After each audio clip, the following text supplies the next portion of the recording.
नमस्कार सर्व मराठी रिक्षा टॅक्सीवाले हा व्हिडिओ पूर्ण ऐका, लगेच शेअर करा की जेणेकरून तुम्हाला कायदा कळेल। रिक्षा टॅक्सीची परमिट बंद आहेत का? तर बंद कुठलीही नाही आणि प्रत्येकानं हा स्वयंरोजगार आहे, स्थानिकांचा व्यवसाय आहे। आता कुठलं कामं नाही, धंदा नाही, तर प्रत्येकानं लायसन बिल्ले नसले तरी तुम्ही लायसन बिल्ल काढा आणि रिक्षा टॅक्सीचं परमिट काढा। हा आपला स्थानिकांचा स्वयंरोजगार आहे आणि जोपर्यंत तुम्हाला काम धंदा कुठली गव्हर्नमेंटची नोकरी लागत नाही तोपर्यंत आपले रिक्षा टॅक्सी चालवून उदरनिर्वाह आपला काम धंदा करा। परमिट बंद झाली नाहीत कारण परमिटचाच मोठा घोटाळा आहे।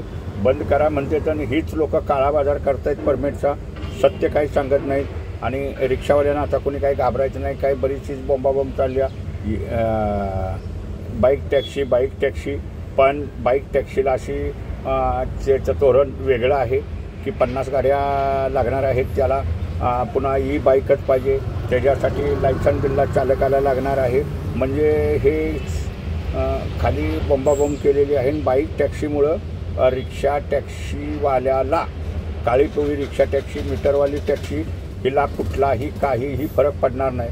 परंतु प्रत्येकानं प्रयत्न केला पाहिजे की पर्यटक परवान्याच्या गाड्या ह्या बेकायदेशीरपणे चालतात, त्यांचे ऑल इंडिया परमिट आहेत आणि ह्यांना स्थानिक व्यवसाय करता येत नाही। अगदी ह्या गाड्याही बेकायदेशीरपणे इथं व्यवसाय करतायत। आणखीन तो ओला कोला तर बेकायदेशीरच ॲप आहे, हेही कोणी विसरू नका। तर प्रत्येकानं आता कामधंदा नाही, महिलांनी सुद्धा आबोली रिक्षासाठी परमिट काढा, टॅक्सीसाठी परमिट काढा आणि आबोली रिक्षा घेऊन स्वयंरोजगार तुम्ही करा, परमिट मिळतात। शेवटी तुम्हाला जर आणखीन कुठल्या बस घ्यायची असली, स्कूल व्हॅन घ्यायची असेल तरी त्याची परमिट मिळतात।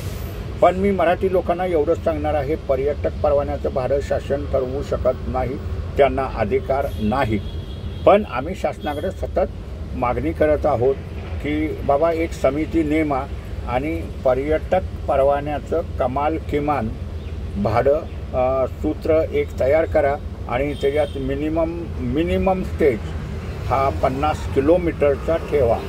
म्हणजे ह्या स्थानिक व्यावसायिक प्राधिकरणाच्या हद्दीत करू शकत नाहीत आणि मग ह्यांना भाडं जे ठरवायचं असतंय तो परवाना म्हणजे ज्याच्या नावावर गाडी आहे तो, आणखीन ज्याला गाडी ती भाड्यानं घेऊन कुठं जायचं आहे ते, ऑल इंडियाची कुठंही गाडी प्रवाशांना घेऊन जाऊ शकते।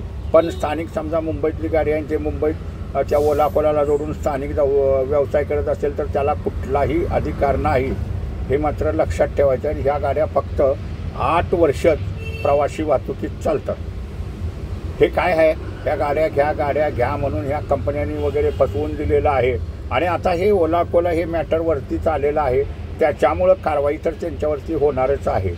मी मराठी लोकांना एवढंच सांगणार आहे की तुम्ही पर्यटक परवान्याची गाडी घेण्यापेक्षा काळी पिवळी मीटरची टॅक्सी घ्या। 4 सीटचं परमिट मिळतं, तिला 6 सीटचं मिळतं, फुल कॅब हे मिळतं, ह्यांना मीटर असतात। शिवाय त्यांना शासन भाडं ठरवून देतं आणि शासनानं भाडं ठरवून दिल्यालाच मीटरनं आपण भाडं घेऊ शकतो। ओला कोला तर कोण आहे, हा एक कमिशन एजंट आहे, त्याला काहीही करता येत नाही आणि ते त्याच्या डॅशबोर्डवरती जे भाडं दाखवा असं त्याला धावताही येणार नाही, कारण तो कमिशन एजंट आहे, तो कमिशन कितीही घेऊ शकतो, हे लक्षात ठेवायचं आहे। पण मराठी लोकांनी मात्र जागृत झालं पाहिजे। पर्यटक परवाने च्या गाड्या ह्या स्थानिक व्यवसाय करू शकत नाहीत, 8 वर्ष चालतात आणि रिक्षा टॅक्सी चालवणे हा स्थानिकांचाच स्वयंरोजगार आहे। तर तुम्हाला ज्यांना कोणाला परमिट काढायची असेल तर ते ओला कोलाच्या गाडीला पर्यटक परवान्याचं परमिट काढण्यापेक्षा काळ्या पिवळ्या टॅक्सीचं काढा, रिक्षाचं काढा आणि त्याच्यात तुम्ही ते फुल कॅबचं बी मिळतं, तिचा बी कलर वेगळा असतो, हे मात्र लक्षात ठेवा। धन्यवाद।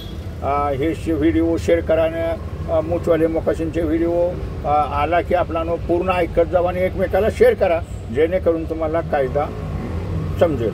धन्यवाद।